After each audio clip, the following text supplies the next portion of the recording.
This is one of the most expensive aspects of your wedding, as well as one of the most important aspects for guest experience. So you don't want to mess this one up.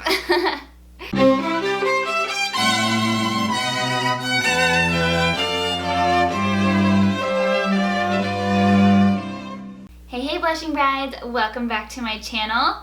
I'm Kyle James, for those of you who don't know yet. Today I'm going to share with you my top tips for completely nailing your catering. Your food is one of the most expensive parts of your wedding, and it's something that your guests will definitely notice because it's one of the biggest aspects. So this is something that it is really important to get right. But don't worry, you're gonna get it right because you're watching this. Alright, so let's dive right in. My first tip is to book your caterer very early on in the planning process. The earlier you can get this done, the better. Like I mentioned, this is one of the most expensive parts of the planning process, so you kind of want to know how much you're going to spend on the food so that you know how much budget you have to work with for the rest of your wedding. So I highly recommend getting this done 9 months before your wedding, and if you are closer to your wedding than 9 months and you still haven't booked your caterer, don't freak out, that's totally fine.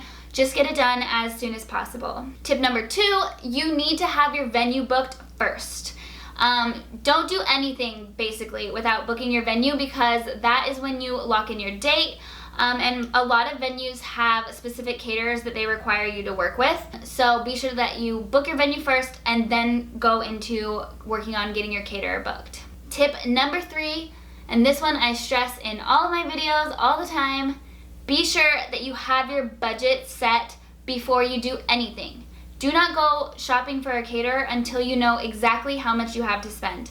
If you haven't already, be sure that you watch my budget video and download that worksheet and figure out exactly how much you have to spend in each aspect of your wedding. For catering, you'll find out your total catering budget and then you'll actually split that out based on your head count. So caterers usually tell you their prices on a per person basis, so you want to know beforehand how much you have to spend on a per person basis, because sometimes it's like, oh, that doesn't seem like that much, but then you do the math and you're like, whoa, that's way more than we have to spend. So you really want to make sure that you know your budget, you know your catering budget on a per person basis, and you're only shopping for caterers that meet that criteria. My next tip is to consider all of your style options before you go about selecting a specific caterer. There are actually a lot of options out there for styles of catering, so it's better to know exactly what you want before you start shopping for a caterer so that you can be sure that you find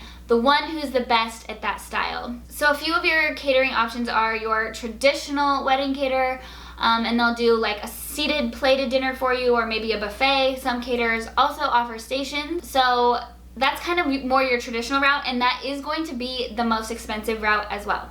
However, I totally think that it's worth it to spend the money here if you have it, because you want somebody who has done weddings before, because when you're trying to feed like 100 to 200, maybe even more all at once, this is an art. This takes talent. It's not easy. So I think it's worth it to work with a traditional caterer if you have the budget, because they know what they're doing and they know how to make food taste amazing, even when you're serving it to that many people, and they just know how the whole experience works. Another option is to have a restaurant cater your wedding. This is actually a pretty popular option now, and a lot of restaurants do have experience with this.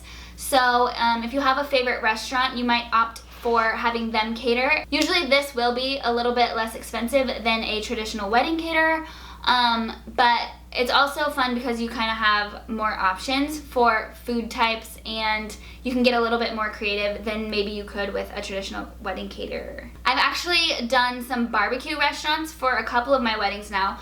There were lower budget weddings, so we needed something a little bit cheaper, and it went with their like rustic country theme that they had. We actually did this for my sister's wedding as well as another wedding that I did, and the food was actually better than most weddings that I've been to, because they just really know how to do it. They know how to set up the buffet so that everything is hot and delicious, and it was just really good. So if you are on a tighter budget, or you just really like a certain kind of food, I'd recommend doing this option. I think it's a great alternative that can save you some money and can really add some personality to your wedding day. The next option is go a completely non-traditional route and maybe have like food trucks or something like that. We actually did this at our wedding reception. We ended up having a wedding reception after we eloped. I need to do a video on that whole story. But basically, we did have a reception and we did an around the world theme. So we had a couple different food trucks with different foods from around the world. One of them was a mac and cheese truck. We needed to nail the American one, and I'm obsessed with mac and cheese. But that's like a cool experience, and it like keeps guests kind of like walking around, and it can be a lot cheaper actually than a sit-down dinner with your traditional caterer, but it's like offers more of an experience. People get to walk around, they get to try different things, and it's kind of fun. And now they have like really, really cute options of food trucks that just do weddings. So they're like kind of set up for that, and they have it all figured out so you don't have like a hot mess. And they're super cute, and they're super cute for pictures, and it's just a really fun experience. A side note on this one, I am pretty against doing your own food. Unless you or someone in your family is a professional caterer, I think it's just worth it to like, I would rather do like Chipotle or something than have you being like cooking and figuring out the logistics on getting your wedding fed. This ends up being like so stressful. It just ends up putting your family or whoever to work, or you might even be working on your big day.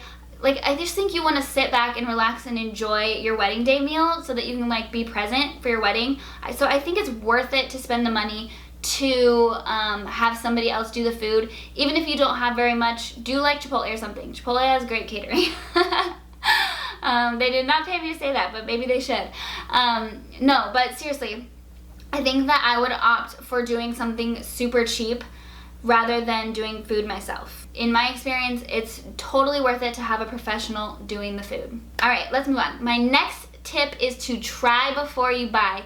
Don't sign anything until you go to those tastings. Even if you do have a caterer that you really love, I still recommend going to 3 different tastings and testing out 3 different caterers so that you can compare them and you can really figure out exactly what you want by seeing the different ways that different people do things. Also, I love tastings. You can totally make this into a really fun date night. I recommend don't schedule them all on the same day. Schedule them on different days and like kind of make them fun and make them a date night, because you basically go and have dinner.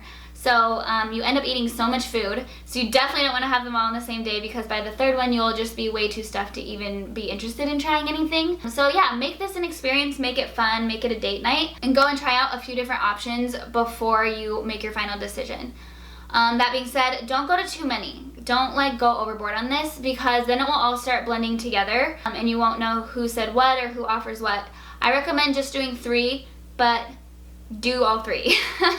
Also, a side note, when you are going to your tastings, I wouldn't judge the caterer based on their facilities, because honestly, most caterers don't really have a nice facility since they don't serve food there. Usually caterers are like in an industrial kitchen type setup, but they should have a nice little area for you to have a tasting. And then if you end up not having a good experience at the tasting, I would just cross them right off the list.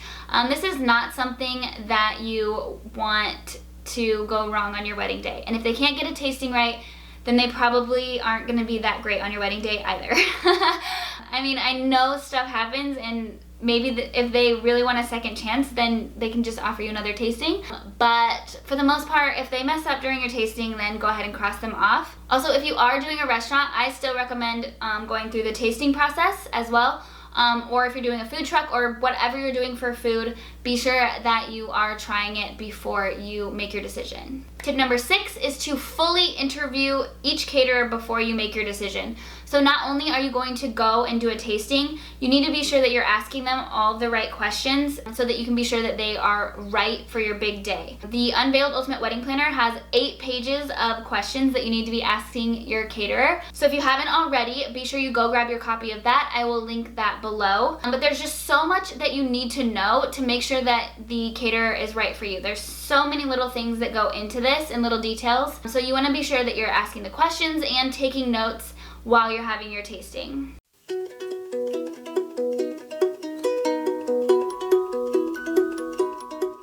Hey blushing brides, I am currently spending every single waking moment that I have on creating the Unveiled Bride Society. It's going to be amazing. I'm so excited. Membership's going to include the Unveiled Ultimate Planner Workbook, the Be Your Own Wedding Planner e-course that walks you through the entire wedding planning process step by step, a community where you can discuss all things wedding with me and the other bride members, super valuable bonus content from me every single week, as well as exclusive vendor discounts and more. Be sure that you go grab your Unveiled Ultimate Planner because I'll be sending everyone who purchases their planner a free month of the Unveiled Bride Society.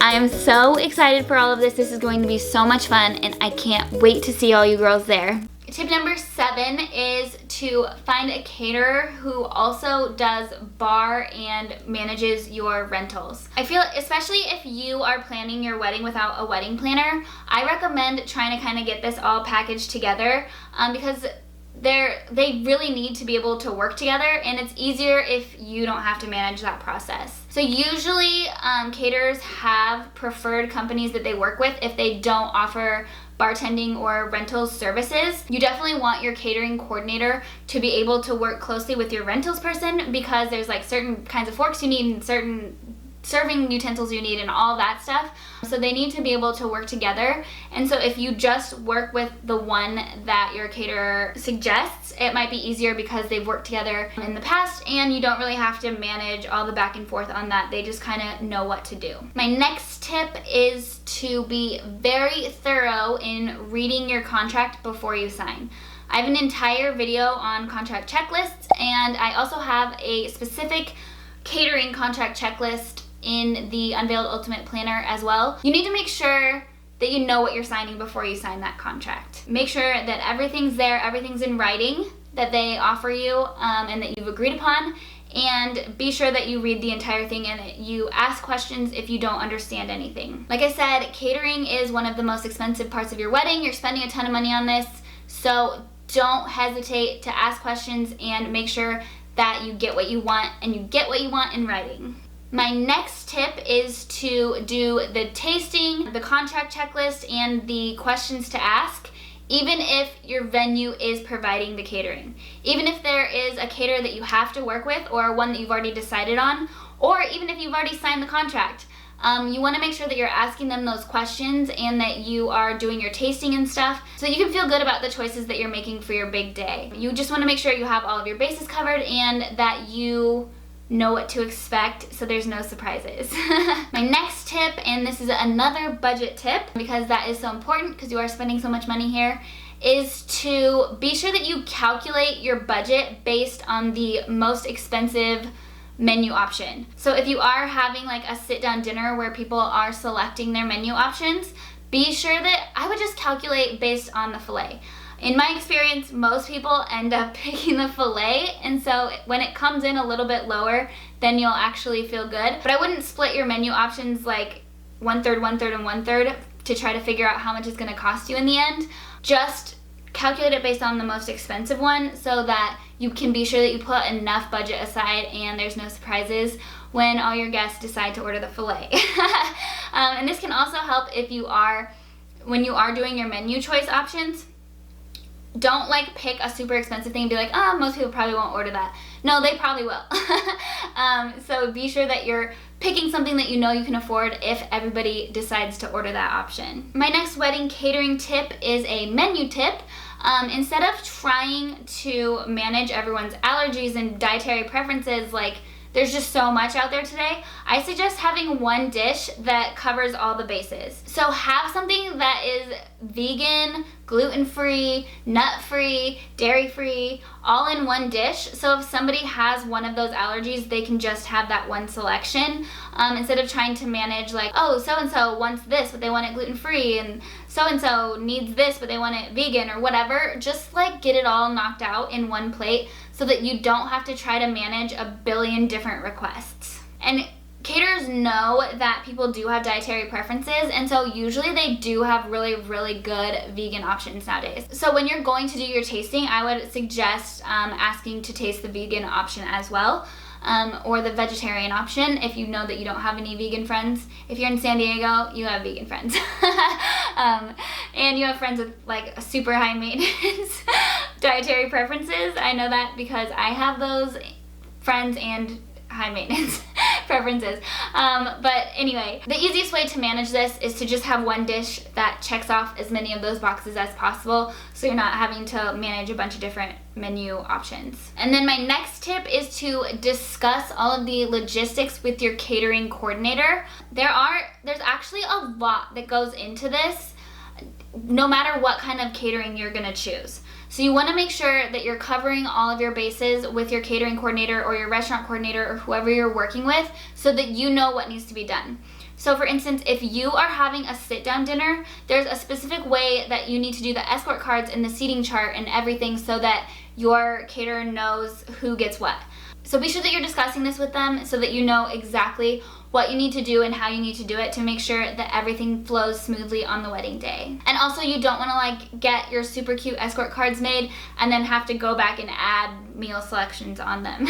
That's super annoying and it can totally ruin the aesthetic. So if you know beforehand that you need to have that on your escort cards, or that you need to do something special for your caterer, that you can like work that into the design and there's no surprises. There you have it. I know that seems like a lot, so you might want to watch this video again right before you go to your catering tastings or right when you start working on it. But I think that a lot of these are just super important to know beforehand, because most likely you've never worked with a caterer before. In people's normal lives, if you're not like a party planner or you haven't really done this before, then there's just like so many little things that goes into it. So I definitely recommend getting the Unveiled Planner if you haven't already, because like I have all of the questions to ask the caterer, the bartender, all the things that need to be in your contract. There's just so many little things that go into this, so it's easy if you have it all laid out on worksheets. It just isn't as overwhelming. But I hope this video is more helpful than it is overwhelming. I hope that it helps you figure out what you want to do for your catering, and so that you know your options and you can kind of go from there. Be sure that you're subscribed so that you don't miss any of my upcoming videos, and we'll see you next time. Happy planning!